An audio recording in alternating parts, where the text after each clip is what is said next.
नेता, उनके सहयोगी साथी जो मंच पर हैं और इस चुनावी जनसभा में उपस्थित बड़ी संख्या में हमारे सभी आदरणीय बुजुर्ग, किसान भाई, माताएं, बहनें और बहुत बड़ी संख्या में हमारे सभी नौजवान साथी और पत्रकार बंधु, मैं आप सबसे पहले धन्यवाद और आभार प्रकट करना चाहता हूं। मैं देख रहा हूं मैदान में जितनी हमें जगह दिखाई दे रही है, जहां हमें पंडाल और पंडाल के बाहर लोग दिखाई दे रहे हैं, मंच के बाएं और दाईं तरफ जहां बहुत दूर तक पंडाल नहीं है, छाया का कोई इंतजाम नहीं कर पाए,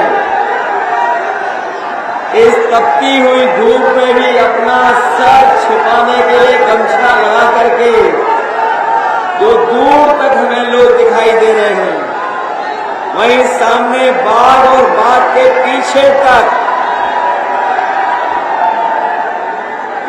तक जहां दूर ठेले लगे वहां तक लोग हमें दिखाई दे रहे हैं। ये भरोसा दिला रहे हैं आप लोग कि इस बार पुष्पेंद्र सरोज न केवल जीत करके जा रहे हैं, बल्कि रिकॉर्ड मतों से जीतने जा रहे हैं। ये रिकॉर्ड मतों से जहां जीतेंगे, वहीं देश के इतिहास में और इस बार की लोकसभा में बैठने वालों में सबसे कम उम्र के अगर कोई सांसद चुन करके बैठेंगे, वो कौशाम्बी की जनता उसको चुन करके भेजेगी।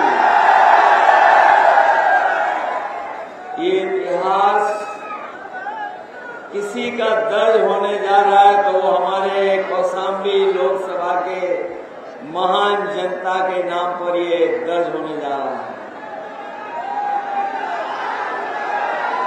इधर आपने 4 चरणों का चुनाव देख लिया है। ये 4 चरणों का चुनाव आपने देखा है और आपको महसूस हो गया होगा भारतीय जनता पार्टी के नेताओं के भाषण से, उनकी बातों से आपको पता लग गया होगा कि चौथे चरण में ही भारतीय जनता पार्टी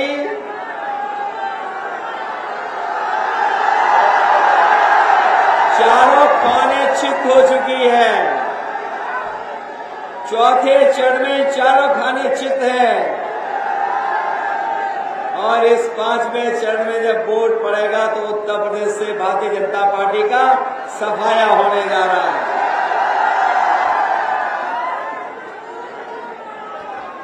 ये बीजेपी पिछले 10 साल से सरकार में है।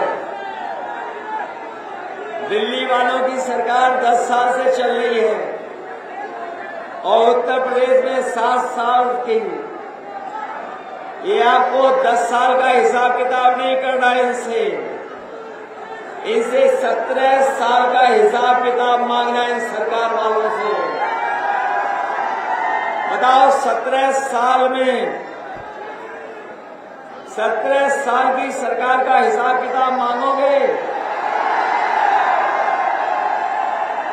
17 साल की सरकार में क्या मिला है आपको? और जिनकी हर बात झूठी निकली और इनके वादे झूठे निकले कि नहीं निकले,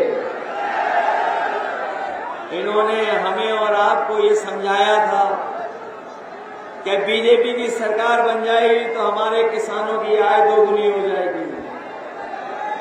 ये हमारे किसान भाई होंगे, उनके परिवार के सदस्य नौजवान हमें दिखाई दे रहे हैं। क्या किसानों की आय दोगुनी हो गई? ना दोगुनी आय हुई। और अगर हमारा किसान अपनी लागत का हिसाब किताब लगाएगा तो लागत इन्होंने बढ़ाने का काम किया है। न केवल किसानों की लागत बढ़ाई इन्होंने, हमारे किसान भाइयों को याद होगा, यही भारतीय जनता पार्टी आपकी फसल की पैदावार को लूटने के लिए और हमारे किसानों की जमीन को कब्जा करने के लिए 3 काले कानून लेकर के आई थी। हमारे किसानों ने सरकार के खिलाफ आंदोलन किया, जगह जगह धरना दिया, खिलाफ खड़े हो गए। सरकार जो कुछ कर सकती थी सरकार ने किया। सरकार ने दीवारें बनवा दी सड़कों के बीच में, कीलें लगवा दी, पुलिस प्रशासन लगा दिया, लेकिन हमारा किसान डरा नहीं, झुका नहीं। वो दिल्ली जाकर के सरकार को घेरने का काम किया। हमारा किसान सालों साल बैठा रहा धरने पर, सालों साल आंदोलन चलाता रहा, धूप, गर्मी, सर्दी, बरसात, हर मौसम का उसने सामना किया और तभी किसान वापस लौटा जब उसके 3 काले कानून सरकार ने वापस ले लिए। ये लड़ाई अभी खत्म नहीं हुई है। 3 काले कानून वापस ले लिए हैं, लेकिन अभी हमारे किसानों की फसल की पैदावार के लिए जो कानून बनना था, उनके फसल की कीमत दिलाने के लिए, वो भी सरकार ने नहीं बनाया है। ये हमारी लड़ाई जारी रहेगी और अपने हम किसानों को, गरीबों को भरोसा दिला के जा रहे हैं। 4 जून के बाद इंडिया गठबंधन की सरकार बनने जा रही है। हम अपने किसानों को उनकी पैदावार की कीमत सही मिले, उनको लाभकारी मूल्य मिले, उसके लिए कानूनी अधिकार दिला करके अपने किसानों को खुशहाल बनाने का काम करेंगे। ये सरकार, इन सरकार के फैसलों ने हम अपने किसानों को याद दिलाना चाहते हैं और बड़ी जिम्मेदारी के साथ पत्रकार साथियों के सामने कहना चाहते हैं। ये दिल्ली वाले और लखनऊ वाले आ रहे होंगे, किसानों के लिए न जाने क्या क्या बता रहे होंगे, लेकिन हमारा किसान जानता है कि बीजेपी के पिछले 10 साल की दिल्ली की सरकार में और जगह जगह जहां बीजेपी की सरकार है, उसकी नाकामी की वजह से 1 लाख किसानों ने आत्महत्या की है। 1 लाख किसान अपनी गरीबी के कारण, कर्ज के बोझ के कारण, अपनी परेशानी के कारण 1 लाख किसान ने आत्महत्या कर ली। लेकिन ये सरकार मदद नहीं कर रही है। इस सरकार ने बड़े बड़े उद्योगपति, बड़े बड़े कारोबारी, बड़े बड़े पैसे वाले लोगों का कर्ज माफ कर दिया। जो हमारे जागरूक होंगे, लोग जानते होंगे, इन्होंने 16 लाख करोड़ उद्योगपतियों का कर्ज माफ कर दिया। और जिस समय कर्ज माफ करने का फैसला सरकार ने लिया था, उस समय सरकार ने ये नियम बनाया कि जिनका 5 करोड़ रुपए से ऊपर का कर्ज है, उनका कर्ज माफ होगा। हमारा किसान दुखी रह गया, निराश हो गया। उसे लगा कि उसका भी कर्ज माफ हो जाएगा, लेकिन उसका कर्ज माफ नहीं हुआ। 5 करोड़ से ऊपर वालों का कर्ज माफ कर दिया, उद्योगपतियों का कर्ज माफ कर दिया। बड़े बड़े खासम खास लोग बीजेपी के थे, उनका कर्ज माफ हुआ, लेकिन हमारे किसानों का जो लाखों का कर्जा है, वो इस सरकार ने माफ नहीं किया। हम अपने किसान भाइयों को आज भरोसा दिला के जा रहे हैं। इंडिया गठबंधन, कांग्रेस पार्टी, समाजवादी पार्टी ने तय किया है कि हमारे किसानों का जो लाखों का कर्जा है, सरकार बनेगी अपने किसानों का कर्ज माफ करने का। कर्ज माफ करेंगे। जब ये 16 लाख करोड़ माफ कर सकते हैं, करोड़ों करोड़ों रुपए लोगों के माफ कर सकते हैं, तो हम अपने गरीबों का, किसानों का लाखों का कर्जा भी माफ करेंगे। जहां किसान दुखी है, भविष्य के साथ खिलवाड़ की सरकार ने। हमारा नौजवान जो नौकरी और रोजगार चाहता था, इसके भविष्य को अंधकार में डाल दिया। हमारा नौजवान जो पढ़ा लिखा है, मेहनत करना जानता है, कठिन परिश्रम से अपनी कोचिंग कर करके इसने परीक्षाओं की तैयारी की जिससे इसको नौकरी मिल जाए, लेकिन नौकरी नहीं दी सरकार ने। जो भी परीक्षा हुई उसके पेपर लीक हो गए, सब पेपर लीक करा दिए। और हमारा नौजवान ये जानता होगा, क्योंकि इलाहाबाद के पास के लोग हैं, इलाहाबाद में भी पढ़ते होंगे।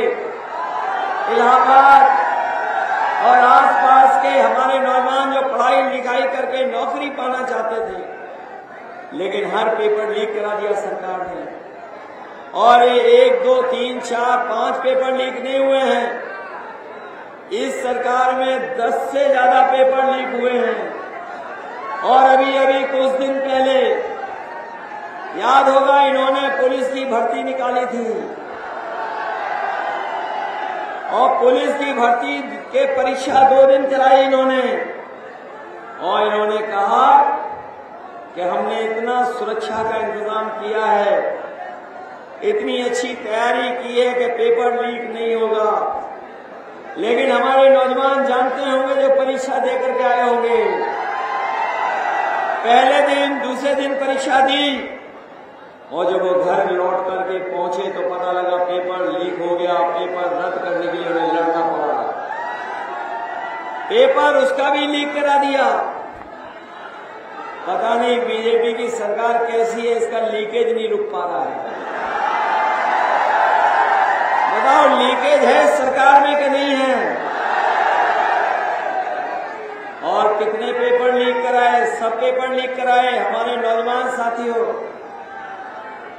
आपकी नौकरी से खिलवाड़ तो की है, लेकिन जरा सोचना जा करके आपके 1/3 जीवन से इन्होंने खिलवाड़ करने का काम किया। ये जो परीक्षाएं रद्द हुई हैं, ये नौकरी तो नहीं दी है, लेकिन आपके 1/3 जीवन की बर्बादी की है इन्होंने। 1/3 जीवन खराब कर दिया नौजवानों का। और यही नहीं, हमारे फौज के लिए जो नौजवान तैयारी करते थे सड़क पर दौड़ करके, ये सड़क पर दौड़ के मेहनत करते थे, अपने खेतों के मेड़ पे दौड़ के, अपने गांव में कुछ खेल का मैदान बना करके दौड़ के तैयारी करते थे फौज की नौकरी के लिए। सोचते थे कि फौज की नौकरी में जाकर के पक्की नौकरी और देश की रक्षा करने के लिए वर्दी पहनेंगे। लेकिन इस सरकार ने उनकी भी नौकरी 4 साल वाली कर दी। ये जो अग्निवीर की नौकरी 4 साल वाली, मैं अपने नौजवानों को कह के जा रहा हूं, हम समाजवादी लोग हैं। नेताजी ने बहुत सुविधाएं दी थी फौज के लोगों को, और एक समय ऐसा भी आया था कि जिस समय नेताजी डिफेंस मिनिस्टर थे और उन्होंने फैसला लिया था कि जो भी शहीद होगा वो अपने पूरे सम्मान के साथ उसके घर परिवार के बीच में ले जाया जाएगा, जवान उसका आखिरी दर्शन के लिए। उस समय की सरकार ने बजट का बहाना लिया कि बजट नहीं है, ये योजना नहीं पूरी हो सकती है। नेताजी ने कहा था उस समय कि हमारे किसान और गरीब परिवार का बेटा सीमा की रक्षा करता है, इसके लिए चाहे जितना भी बजट लग जाएगा, अगर वो शहीद होगा तो सुविधाओं के साथ साथ पूरे सम्मान के साथ उसके घर परिवार के बीच में आखिरी दर्शन के लिए लेकर जाएगा। लेकिन आज जो अग्निवीर की नौकरी है, इसमें कोई सुविधा नहीं है, और अगर शहीद भी हो गए तो आपको सम्मान के साथ नहीं लेकर के आएंगे। इसलिए हम आपसे कह के जा रहे हैं कि ये आधी अधूरी नौकरी को हम लोग स्वीकार नहीं करेंगे। अग्निवीर समाप्त होगी और पक्की नौकरी और पक्की वर्दी पहनाने का काम भी समाजवादी सरकार में होगा। मैं जब अपने खाकी वर्दी पहने हुए भाई लोगों को देखता हूं तो मैं इन्हें भी सावधान करना चाहता हूं कि अभी तो फौज की नौकरी 4 साल हुई है। ये बीजेपी वाले दोबारा आ गए तो इनकी भी नौकरी 3 साल की हो जाएगी।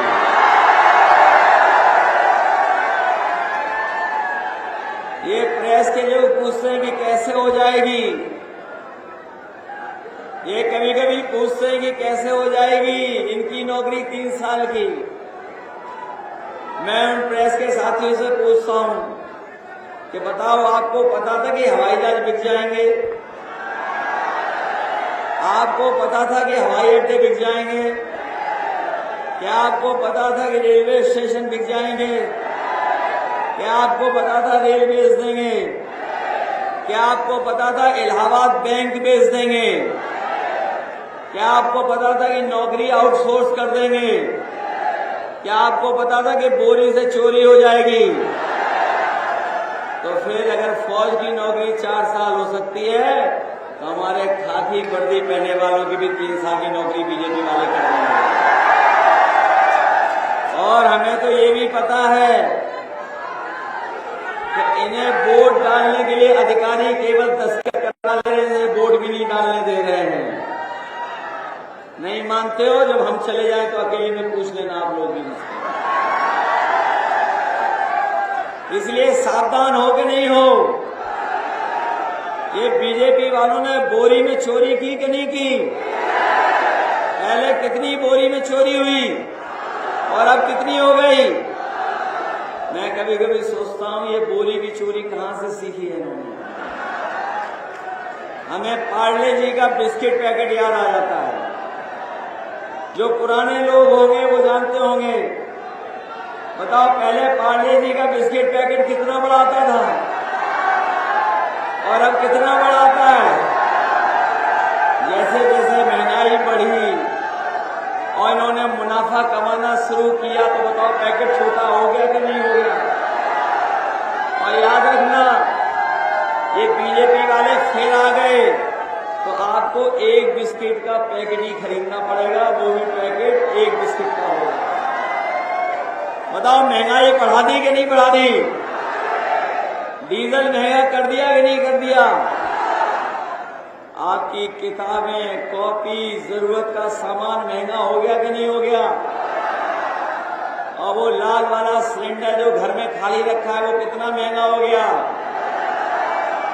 ये नौजवान जानते होंगे जो मोटरसाइकिल चला के आए हो, बताओ 10 साल पहले कितने रुपए की थी? 5 साल पहले कितने रुपए की थी और आज कितने रुपए की है? बताओ, 1 लाख रुपए के ऊपर की हो गई कि नहीं हो गई? ये हमारे बुजुर्ग जानते होंगे। आपके जमाने में साइकिल कितने रुपए की थी? 1000 रुपए की। बताओ, 1000 रुपए की साइकिल थी, आज कितने की साइकिल बिक रही है? बताओ, महंगाई बढ़ा दी कि नहीं बढ़ा दी? पहले बताओ, पैरासिटामोल की गोली जो बुखार उतारती थी 500 मिलीग्राम की, और आज बताओ कितने रुपए की हो गई? आज महंगी हो गई कि नहीं हो गई? पहले 500 mg पैरासिटामोल की गोली बुखार उतार देती थी, अब 650 mg की भी गोली बुखार नहीं उतार रही है। बताओ, महंगी हो गई दवा कि नहीं हो गई? और इन्होंने जो जबरदस्ती वैक्सीन लगवाई, याद है आपको कि नहीं याद है? सबको वैक्सीन लग गई कि नहीं लग गई? हमने नहीं लगाई, हमारी जान सुरक्षित है। बताओ, इन्होंने वैक्सीन लगवा के जान को खतरा पैदा कर दिया कि नहीं कर दिया? अब तो जान गए होंगे आप कि वैक्सीन जिन जिनको लगी है उनको गंभीर बीमारी होगी, जल्दी हार्ट अटैक भी हो सकता है। हमें आपको तो लगाई वैक्सीन, ये हमारे खाकी वर्दी पहनने वाले भाइयों को तो जबरदस्ती लगवा दी थी।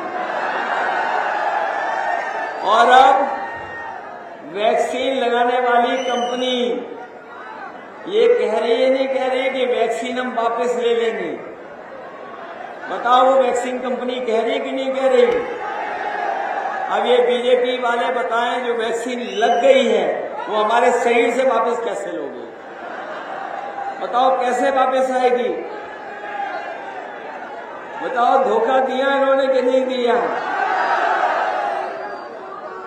हमारी सरकार में याद होगा लैपटॉप कितना बड़ा मिलता था, और जिन जिन के घर में मिला होगा वो आज भी चल रहा होगा, उसकी भी नकल कर ली इन्होंने। हम लोगों ने लैपटॉप दिया तो जब ऑन करते थे तो नेताजी और हम लोग दिखाई देते थे, उसकी भी नकल कर ली। हम लोगों ने इतना बड़ा लैपटॉप दिया, इन्होंने इतना फोन कर दिया और इतना रद्दी दिया है कि उंगली घिसते रहो तो वो चलता ही नहीं है। और याद है जब राशन आपको मिला था, पहले राशन दे रहे थे, तो जब राशन मिल रहा था तो चना दे रहे थे, दाल दे रहे थे और रिफाइंड तेल भी दे रहे थे। बताओ राशन में अब क्या दे रहे हैं आपको? क्या दे रहे हैं राशन में? ये कोई नई पौष्टिक चीज दे रहे हैं आपको लगता है?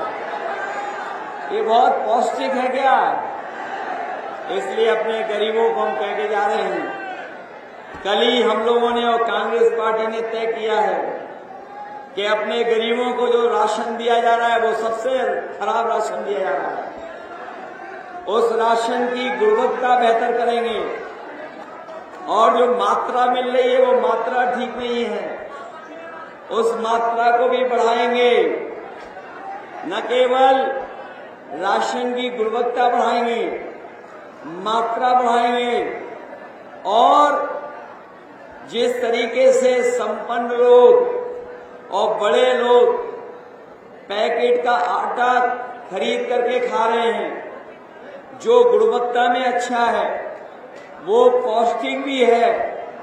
हम लोगों ने तय किया है, समाजवादी पार्टी और इंडिया गठबंधन ने, कि जब सरकार बनेगी तो राशन की गुणवत्ता बेहतर करेंगे और पौष्टिक आटा के साथ साथ आपको डाटा भी फ्री देने का काम करेंगे। जो आटा पौष्टिक होगा वो स्वास्थ्य बेहतर रखेगा और वही डाटा हमें और आपको आगे बढ़ने का मौका देगा। आज हर चीज ऑनलाइन है, पढ़ाई से लेकर के जानकारी से लेकर के फॉर्म भरने तक। इसलिए जब ये टेलीफोन कंपनी आई थी तब फ्री डाटा दे रहे थे, अब पैसे वसूल रहे हैं। इसलिए आटा के साथ साथ हम लोग डाटा भी फ्री देने का काम करेंगे और अपने साथियों से हम भरोसा दिलाते हैं कि जिस तरीके से 30 लाख नौकरियां सरकारी विभाग में अभी तक नहीं दी गई हैं और ये नौकरियां इसलिए नहीं दे रहे हैं क्योंकि उन्हें आरक्षण देना पड़ेगा। हम अपने तमाम लोगों को कह के जा रहे हैं कि जो सरकारी नौकरियां खाली हैं 30 लाख, पूरा का पूरा आरक्षण दे करके अपने नौजवानों को आगे बढ़ाने का काम करेंगे। इसलिए मदद करो सब लोग मिलकर के, मदद करोगे सब लोग? पुष्पेंद्र सरोज की मदद करोगे आप? ये नौजवान साथी है, बाहर से पढ़ करके आया है। जो लोग बाहर से पढ़ करके आए, हम भी बाहर से पढ़ करके आए। जब हम बाहर से पढ़ करके आए तभी हम एक्सप्रेस वे दे पाए आपको। हम बाहर से पढ़ करके आए तो हमें महसूस हुआ कि हमारे गरीब परिवार के बच्चों पे भी लैपटॉप होना चाहिए, इसे लैपटॉप देने का काम किया। और यही नहीं, एम्बुलेंस आपकी हम लोगों ने शुरू की थी। आप फोन मिलाते थे, आपके घर परिवार में कोई बीमार होता था तो उसे अस्पताल पहुंचाने के लिए इंतजाम किया था। और यही नहीं, हमारे पुलिस के लोग जानते होंगे, थानों में गाड़ियां नहीं होती थी। अगर कोई आता था, घटना होती थी, मदद के लिए आता था, तो पुलिस वाले कहते थे कि पहले डीजल भरवाओ तब हम तुम्हारे संग चलेंगे। लेकिन हम लोगों ने अमेरिका से सीख करके न्यूयॉर्क पुलिस जैसे काम करती है, ये हमारे पुलिस के अधिकारी जानते होंगे, जिन अधिकारियों को मैंने अपने साथ लगाया था कि इस काम को हमारी मदद करिए, और न केवल आपके उत्तर प्रदेश का बल्कि देश का सबसे बेहतर पुलिस को रिस्पांस सिस्टम डायल 100 अगर किसी ने दिया था तो समाजवादी लोगों ने देने का काम किया था। ये डायल 100 सरकार ने इसका भी नंबर बदल दिया। सरकार ने 100 से 112 कर दिया। तो हमारे खाकी वर्दी पहनने वाले भाइयों को लगा कि जब नंबर बदल गया है, 100 से 112 हो गया है, तो हमें भी अपना रेट बढ़ा देना चाहिए। और अब जब फोन मिलाते हैं तो सुनने में आया है कि पुलिस पहुंचती है तो दोनों से पैसा वसूल लेती है। बताओ, व्यवस्था खराब कर दी कि नहीं कर दी? ये जो सुबह 4 बजे उठ करके योगा करते थे, ये जो दावा करते थे लखनऊ वाले जो आपके बगल में आए थे, जो लखनऊ वाले हर काम को उल्टा पुल्टा करते हैं। एक बार उनसे हम लोगों ने कुछ सवाल पूछ लिया नौकरी को लेकर के, तो बोले 46 में 56 लोगों को दिए नौकरी हमने। वो उल्टा पुल्टा बोलने वाले आए थे बगल में, सुना है मैंने। आए थे क्या बगल में? सुना उनका तंबू उखड़ गया, कोई था ही नहीं। बताओ, भाजपाइयों का तंबू उखड़ गया कि नहीं उखड़ गया? ये कौशाम्बी बहुत ऐतिहासिक धरती है। ये कौशाम्बी के लोगों ने पिछले चुनाव में समाजवादियों का बहुत सम्मान बढ़ाया। उन परिस्थितियों में हमें सब सीटें जिता करके भेज दिया, सब सीटें जिता दी।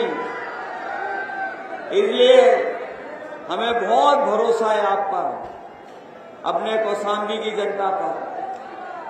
कौशाम्बी की जनता पे हमें बहुत भरोसा है कि एक नौजवान जो राजनीति में शुरुआत करने जा रहा है, जो पढ़ा लिखा है, न केवल आपकी चीजों को समझता है बल्कि दुनिया में क्या बदलाव आया उन चीजों को भी समझता है।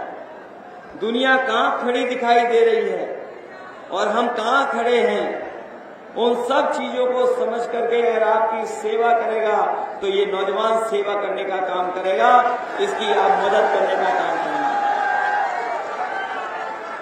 ये तो पता ही होगा कि आखिरी समय पे हमें भी लड़ना पड़ा चुनाव। ये तो आपको पता होगा कि आखिरी दिन हमें भी पर्चा भरना पड़ा चुनाव के लिए। अभी हम भी लड़े कन्नौज से, और जब कन्नौज से चुनाव लड़े तो ये जो भारतीय जनता पार्टी की बूथ कमेटी अब लूट कमेटी बन गई है। ये लूट कमेटी की तरह काम कर रहे थे। हमें जाना पड़ा बूथ पर देखने। इसलिए अपने नौजवान और समाजवादी साथियों, इंडिया गठबंधन के साथियों से मैं अपील करना चाहता हूं कि आप वोट के दिन घबराओगे तो नहीं। अगर कोई रुकावट करे तो बताओ, रास्ता ढूंढ करके बूथ पे पहुंच जाओगे कि नहीं? इसलिए अपने बूथ की रक्षा करोगे, एक एक वोट डालोगे आप लोग। और ये जो लोग डबल इंजन की सरकार बोल रहे थे, ये जो डबल इंजन सरकार वाले लोग कहते हैं डबल इंजन की सरकार, इनकी बड़ी बड़ी होर्डिंग देखी है आपने? उसमें एक इंजन पहले से ही गायब है। और देख लेना जिस दिन वोट पड़ेगा तो वो इंजन अपने आप चला जाएगा दूसरा। एक खटारा इंजन और है, उसकी तस्वीर है ही नहीं कहीं। वो जो खटारा इंजन है उसके वीडियो बहुत वायरल हो रहे हैं। वो खटारा इंजन यहीं का है क्या? सुना है जमीन और लूट और सब कुछ कर रहा है वो खटारा इंजन। बताओ इस खटारा इंजन को हटाओगे कि नहीं हटाओगे? हटाइए उस खटारा इंजन को। और ऐसे खटारे इंजन के लिए हम एक गाना लेके आए हैं दिल्ली से। कौन है? कोई गाना चलाने वाला है कि नहीं है? इसलिए जो दिल्ली से वो गाना है खटारा इंजन के लिए, जो सांसद ने उन्हें हटाई।